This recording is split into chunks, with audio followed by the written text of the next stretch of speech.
저는 얼마 전에 아주 흥미로운 포럼 관련 영상 하나를 봤습니다. 그 포럼의 주제는 초대교회의 헬라화와 대체 신학의 형성이라는 그런 내용이었습니다. 우리가 보통 생각할 때 초대교회는 유대인들이 중심이 된 그런 신앙 공동체였을 거라고 생각했는데, 어떻게 그런 유대인 신앙 공동체가 헬라화 되어가고 또 그곳에서 대체 신학이 형성되었는지 궁금하지 않을 수가 없었습니다. 그래서 오늘은 그 포럼의 발제자였던 그 정호진 박사님을 모시고 초대교회와 유대주의, 그리고 우리 신앙의 어떤 헬라화, 이런 부분에 대해서 좀 자세하게 들어보는 시간을 갖도록 하려고 합니다. 어서 오십시오. 네, 안녕하세요.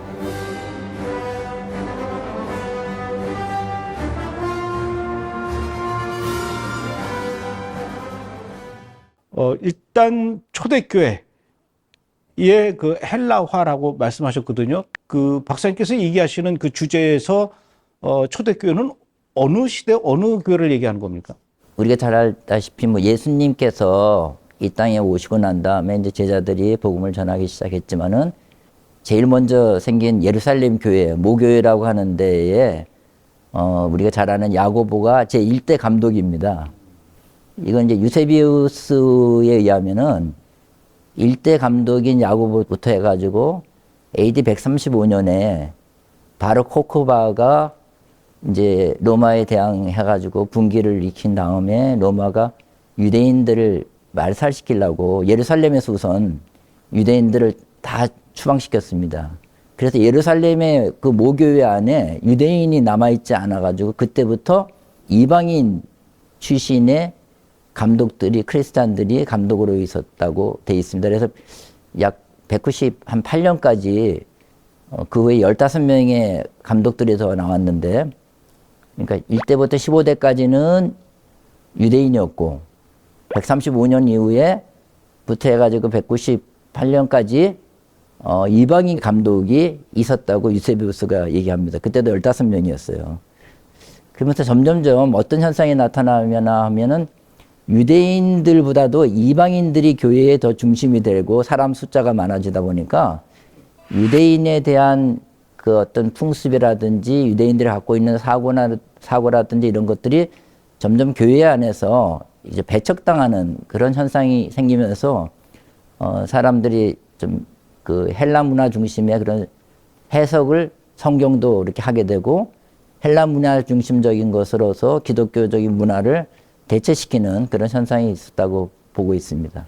그러니까 예수님이 부활 승천하시고 난 이후에 이제 처음에 모여서 예배드리고 그러던 사람들은 주로 이제 유대인들이 중심이 돼서 이렇게 예배를 드리고 신앙생활할 때는 그렇죠. 그 유대 문화의 정체성, 유대 민족의 정체성을 잘 지켜가면서 했지만, 그것이 시간이 지나면서 이방인들이 유입되면서 헬라 문화가 이 신앙 공동체 안에까지도 잠식되어 왔다. 그렇죠. 비근한 예로 이미 이제 에베소 교회에서 사도 바울이라든지 바나바라든지 전했던 분들이 이방인들에 대한 문제를 가지고서 교회 안에서 유대적인 문화하고 서로 충돌이 일어나면서 그걸 예루살렘에 있는 모교회에다가 이 문제를 얘기를 하게 되고 거기서 베드로라든지 야고보라든지 이런 분들이 정리를 해줍니다. 그러니까 그 당시만 해도 유대적인 그런 관점에서 이 유대교의 전통에서 잘못된 것들도 해석을 해주고 또 이방인들이 받아들일 수 있게끔 해주는데, 교부들이 이제 이방인들로 채워지면서 점점 오다 보니까 이방인들의 관점의 생각으로 바뀌어버립니다. 그러니까 가장 대표적인 건 뭐냐면은 유대인들은 항상 그 여호와 하나님, 말하자면 유일신 하나님에 대한 관점에서 모든 거를 출발하려고 하는 게 유대인들의 가장 큰 사상인데, 이 헬라 문화는 그 그리스 로마의 신화에 보면은 여러 다신들이 나오는데 그 다신들에 대한 사상은 인본주의 사상에서 나왔습니다. 우리 인간 중심의 세상에서 신관이 나왔기 때문에 신관 자체가 다릅니다. 그러다 보니까 헬라 문화는 이 실제적으로 논리적이고 이성적이고 이런 것들로 해서 하지만은 중심이 사람 중심으로 가고 있어요. 그 예를 들어서 우리 성경에 보다 보면은 우리가 해석이 안 되는 것들이 있어요. 그래서 하나님이 계명 10계명에는 죽이지 말라고 살인하지 말라 나오는데 또 여호수아라든지 이런 이스라엘 군대가 이방인들을 점령하고 그럴 때 심지어는 어린아이까지 다 죽이라 그래요. 진멸하라고 그러죠. 증명하라 그러죠. 그러면은 이거를 어떻게 해석을 하겠어요? 유대인들은 왜 하나님이 이런 일 갖다가 이렇게 하라는 건가 이렇게 이제 해석을 하는데 그 헬라적인 사고방식이 그렇지 않습니다. 살인하면 나쁜 거 아니냐. 이거는 이게 그 당시 요게 성경에 썼을 때 뭔가 좀 잘못된 적용으로 한 거다. 이런 식의 어떤 인간적인 생각으로 자꾸만 판단을 하려고 하는 겁니다. 이게 그러다 보니까 하나님에 대한 관점을 보는 게 출발이 달라져 버립니다. 그러면 이제 인간적인 생각으로 하나님을 만들려는 겁니다. 그러면 하나님께서 다른 민족을 진멸하라, 죽여라. 이거는 어떻게 그럼 유대인들은 해석을 했습니까? 이분들도 처음에는 몰라요, 그 뜻을. 근데 나중에 지나고 보면은 뭘 하겠느냐면 이 이방인들로 인해 가지고 자기네들이 타락한다는 거를 하나님이 아시고 이방인 신을 갖다 섬기고 이방인들을 갖다 통해서 타락을 하게 되면은 인간이 오염이 되는 겁니다. 병든 사람 우리가 병이었을 때 치료를 해야 되잖아요. 어떤 건 잘라내버려야 되거든요. 그러니까 병든 걸 잘라내버린다는 관점에서 이해가 되는데 그 당시에는 모르죠. 어쨌든 간에 하나님 중심으로 생각하다 보면 이게 풀려지는 건데 이 헬라 문화는 안 그렇습니다. 당시에 이게 안 되면은 나쁜 하나님이 돼버리는 거예요. 그러니까 좋고 나쁘다고 하는 선에 대한 절대적인 기준을 유대인들은 하나님에게 두고 있고 헬라인들은요 이상적인 판단이나 이런 것들로 해가지고 사람 중심에 두고 있습니다. 그래서 그 보면은 이스라엘 사람들한테 아말렉을 모두 진멸하라 그러고 재산도 갖고 오지 말라 그러고 그렇죠. 그렇게 아주 잔인하게 말씀하신단 말입니다. 그래서 이걸 어떻게 우리가 받아들여야 되나 이제 사실은 이제 이것이 인본주의적인 생각이란 얘기죠. 예, 그렇죠. 그리고 또 다른 예를 들면요. 또 이 헬라 문화에서는 예를 들어서 뭐 1 더하기 1은 그러면 2입니다. 딱 나와야 됩니다. 이게 과학이고 수학이니까. 과학이고 수학이 굉장히 논리적이고. 근데 이제 히브리 문화를 보면은 히브리는 알파벳 숫자가 될 수 있지 않습니까? 그렇죠. 알렙은 1이에요. 베트는 2고. 그럼 알레프라고 하는 알렙, 라메드, 페이라고 하는 세 알파벳으로 돼 있는데 이걸 엘레프라고 읽어버리면은 천이란 뜻이에요. 알렙은 1이라는 뜻이 있지만 그럼 유대인들은 알레프라고 하는 성경에 말이 나온다면은 이건 천도 보이고 일도 보이는 거예요. 그 비근한 예로 창세기 1장 1절에 베레시트 바라 엘로임 에타샤마임 베 에타 아레츠 거기에 알렙이라고 하는 글자가 6번이 나옵니다. 그 6번이 나오면 유대인 랍비들의 그 어떤 이걸 좀 깊게 들어가가지고 자기들이 막 해석하고 할 때는 알렙이라는 숫자가 6번 나온다거나 하나님이 이게 천을 6번 두니까 하나님이 태초에 그 세상을 만드실 때부터 6,000년이라고 하는 숫자를 여기다 집어넣네? 이렇게 생각합니다, 같이. 그러면 이제 뭐가 나오는가 하면은 6,000년 다음에는 7,000년이 되잖아요. 그 유대인들은 안식일의 개념이 7일의 안식일이잖아요. 그러니까 1000년도 7,000년에 되면은 이건 대안식일이네. 그래서 여기서 나온 개념이 천년왕국이에요. 그러니까 유대인들의 눈에는 그게 보이는데 우리 일반인들의 눈에는 안 보이죠. 히브리어에 대한 그런 깊은 것도 모르고. 그러니까 유대인들은 지금 달력이 5785년이잖아요, 금년이요. 그러니까 5785년이니까 6000년이 되면은 거의 하나님이 세상을 만드실 때 새로운 어떤 거를 대안식년에 들어갈 수 있는 걸 준비를 하시는구나. 2000년이 이제 오는 거네요. 예, 그런 개념을 해석을 하게 됩니다. 근데 그런 것들을 이제 해석을 유대인들에 대한 걸 이해를 못하면은 천년왕국에 대한 것도 해석이 안 돼요. 그리고 또 한 가지 숫자라고 하는 게 5780에 6000년 채워야 되느냐? 안 그래요. 비근한 예를 예수님이 12살 때 성전에 올라오셨다가 랍비들하고 대화를 하고 있었잖아요. 그 유대인들은 이날이 어떤 날이냐. 이게 메시아인 유대인들은 아주 금방 알아요. 랍비 교육을 받았던 이제 그 메시아인 유대인 목사님이 마찬가지시죠. 제가 여쭤봤더니 보통은 성년식 하려면 13살인데 12살 때 지금 하고 있는데 이 성년식 때 올라온 거 맞냐니까 맞대요. 그 어떻게 정하냐 그랬더니 유대인들은 남자애는 만 13세대가 되면 이제 성년식을 일반적으로 해요. 여자들은 만 12세가 되고 하지만 그렇지만 그게 조금 시간이 왔다 갔다 하는 거는 별로 그렇게 중요하지가 않대요. 근데 왜 그럼 성년식을 한 거라고 알 수 있느냐? 성년식을 하고 나면은 그때부터 토라를 자기가 읽고 자기 의견을 진술을 할 수 있어요. 토라에 대한 얘기를. 그러니까 예수님이 그 랍비들하고 이 토라에 대한 얘기를 할 수 있다는 거는 인정을 해줬다는 소리예요. 성년이 된 거네요. 성년식에. 그래서 성년식에 올라왔다고 메시안 유대인들은 그 얘기를 하고 있어요. 그러니까 이제 그런 쪽에 대한 개념을 우리 일반인들은 일반적인 관점으로서 그걸 갖기리 어렵죠.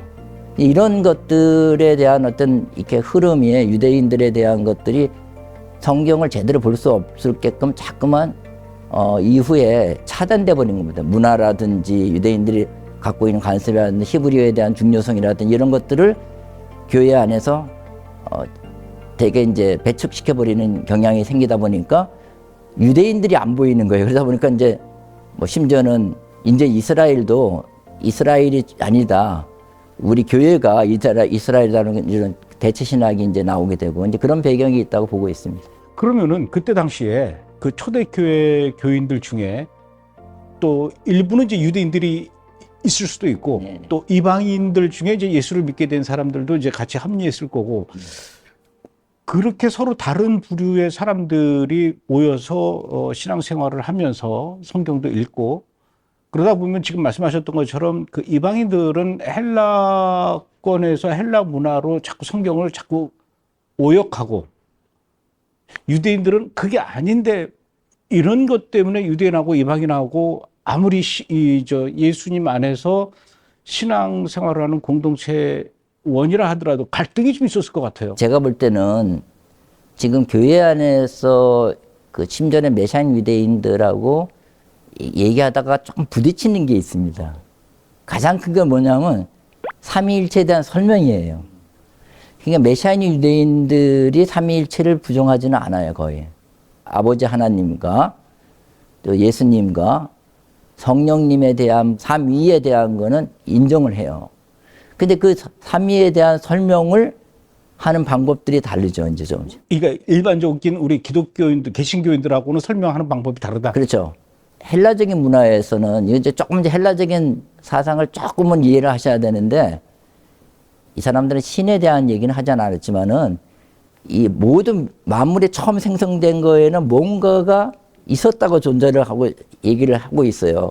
그걸 이 사람들은 이제 좀 신같이 비슷하게 얘기하지만 신이라고 표현하지 않았지만 신과 같은 존재라고 했을 때 그걸 첫 번째 주는 원인, 제1원인 헬라말은 토헨 그래가지고 하나라는 뜻입니다. 그 하나, 일자라고 우리말로는 표현됐죠.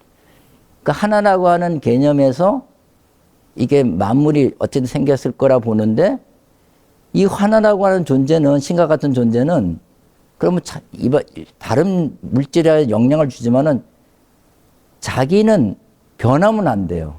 왜냐하면 변하는 거는 영원성이 없다고 보고 있어요. 그런 개념에서 이제 나오다 보니까 아리스토텔레스는 움직이는 건 변하는 거다.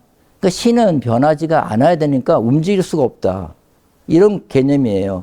이걸 이제 신플라톤주의에서 그걸 개념을 받아가지고 이게 합해가지고 신이라는 거 제1자라고 하는 존재는 안 변하면서 자기는 다른 데 영향을 미쳐야 되는 거예요.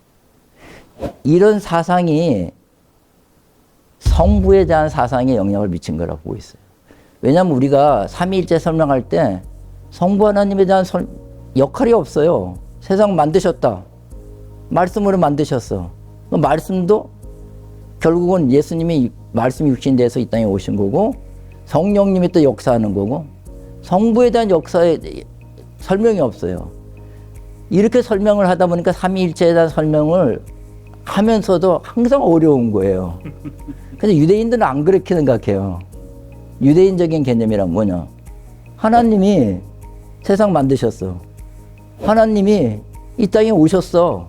육신의 몸을 입고.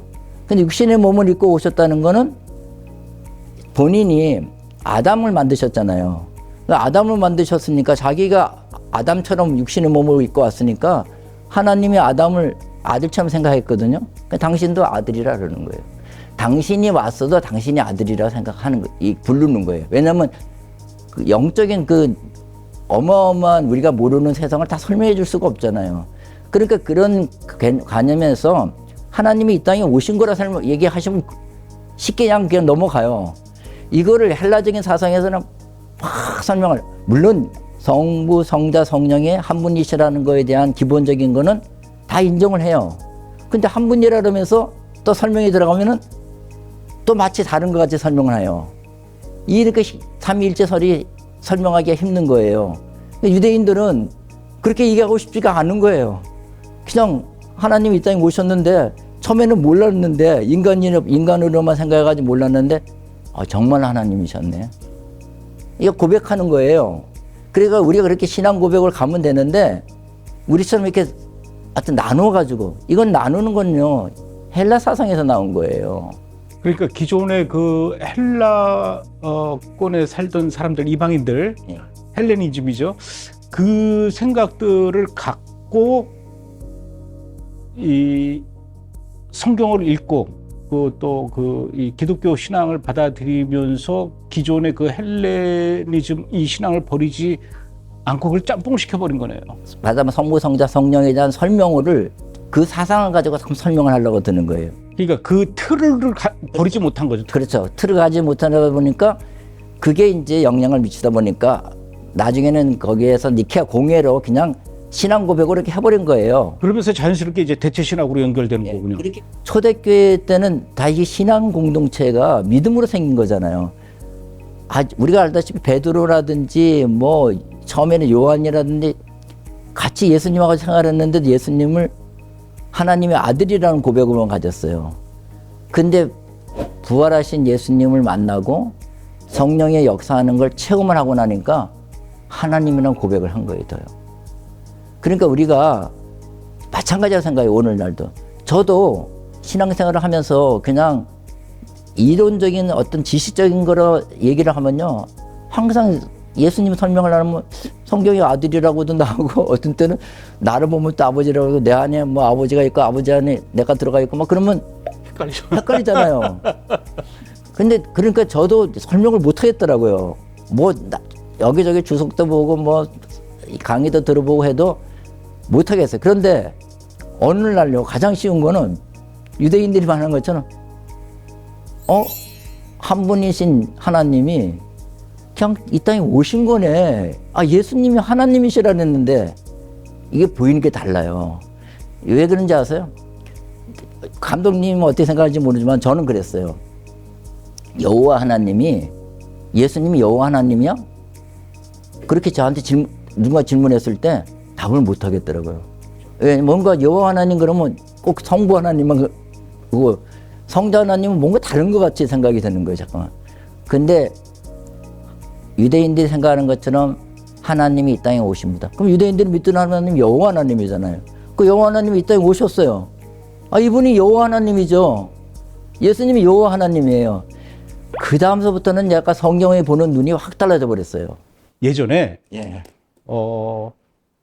나이가 많이 드신 할머니가 전도를 받아서 이제 예수를 믿게 됐어요. 그래서 예. 교회를 왔는데 이분은 평생을 절에 다니셨던 분인 것 같아요. 예.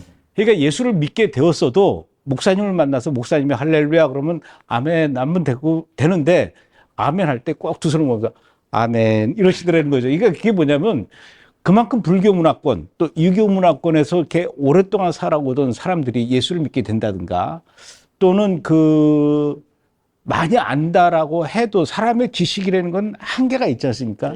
그러니까 자기 관점에서 자기 지식 안에서 이 깊고 오묘한 하나님의 말씀과 이런 것들을 해석하고 이해하려니 예. 이 지금 딱 그런 상황하고 비슷한 것 같아요. 예, 맞습니다. 예. 그러면은 지금 어쨌든 지금 헬라화된 복음이 사실은 지금까지 우리에게 계속 이어져 오고 있지 않습니까? 네. 이런 상황에서 우리가 이해하고 있던 또는 들어왔던 그런 이 성경의 이야기들을 그게 아니라 정말 유대인의 문화, 유대인의 관점 또는 그 하나님의 진짜 그 참 뜻을 이해하기 위해서는 너무 많이 우리가 젖어 있지 않습니까? 그렇죠. 어떻게 해야 됩니까? 저는요, 이 문제는 믿음에 대한 문제하고 연관된다고 보고 있습니다. 유대인들의 믿음이라는 거는 행동하고 연관됩니다. 믿음하고 행위가 구별이 안 돼요. 왜냐하면 이 히브리 말 자체가 다바르는 말씀이라고 하는 말이거든요. 말씀이라는 뜻도 있지만은 어떤 물건, 어떤 사건, 이게 다 다바르라는 뜻이에요. 그러면 이게 다바르 하자 그러면 이 물건이라는 뜻으로 통해요.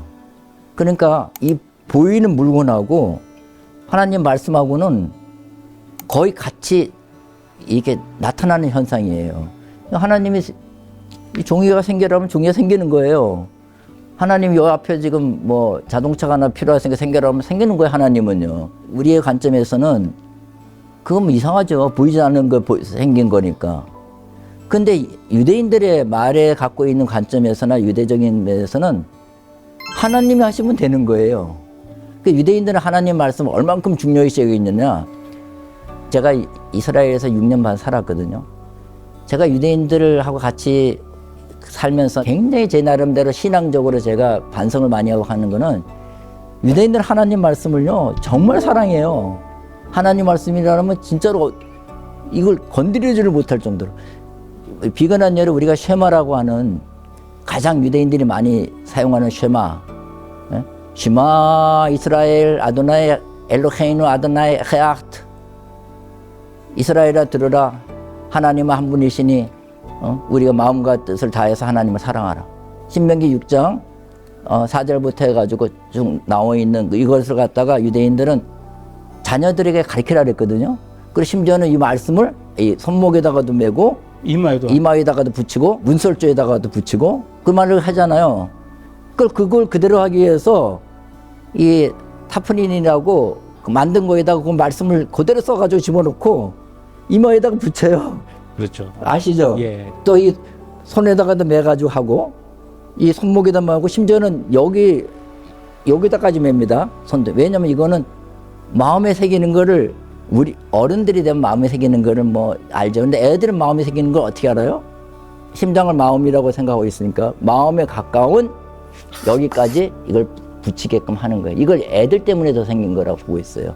그러니까 유대인들은 그렇게 하나님 말씀을 사랑하고 하나님 말씀 그대로를 자기네들 실천하려고 하는 게 유대인들의 사상이고 믿음하고 행위가 같이 붙어 있어요. 이게 떨어지는 게 아니에요. 근데 우리는 종교교육에 가지고 믿음으로 구원을 받는다고 해가지고 그냥 말로 믿음으로 예수님 믿는다고 그래갖다 해가지고 구원받는 거를 그렇게 해석을 많이 하는데 그거 진짜 잘못됐다고 봐요. 왜냐하면 성경이 그렇게 안 돼 있잖아요. 요한계시록 이럴 때서 하나님이 마지막 때 너희들 심판할 때 너희 행위대로 심판한다고 분명히 돼 있어요. 그럼 그 행위가 뭡니까?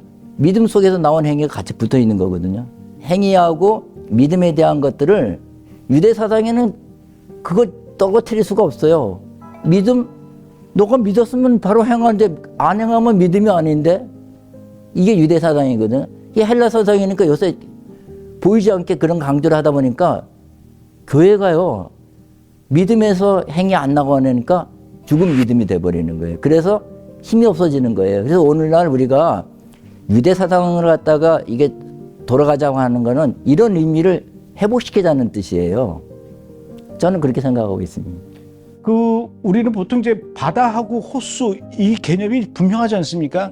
근데 이제 그 유대인들은 바다하고 호수를 그냥 단어 하나로 퉁치더만요. 예, 얌이라고 하니까. 그러니까 이제 어떤 데서는 성경에서 갈릴리 호수라고도 하고 또 어디서는 또 바다라고도 하고 그러니까 사람들이 왜 이렇게 성경에 왔다 갔다 하냐. 번역이 사실은 이제 우리 한국식으로 됐기 때문에 그렇게 된 건데 그게 내가 알고 있는 우리의 개념과 이 히브리 개념과는 차이가 있기 때문에 그런 문제가 생기는 것 같아요. 그렇죠. 맞습니다. 저는 성경에서도 로마서에 보면은 우리가 너희가 원래 돌감람나무인데 참감람나무에 접붙임을 받았다 그랬잖아요. 그리고 이 뿌리에서 진액이 올라온다 그랬어요. 그럼 뿌리가 뭡니까? 원래 유대인들이 갖고 있었던 그 믿음이었었어요. 유대인들이 갖고 있었던 성경을 보는 거고. 이 뿌리를 우리가 절단을 시켜버리니까 양분이 안 올라오잖아요. 다시 말해서 유대성에 대한 어떤 그런 깊이나 이런 것들을 우리가 통해 가지고 하나님을 봐야 되는 거예요. 박사님하고 얘기를 하다 보니까 뭐 한도 끝도 없을 것 같아요. 예, 알겠습니다. 오늘은 여기까지 얘기를 듣죠. 고맙습니다. 예, 감사합니다.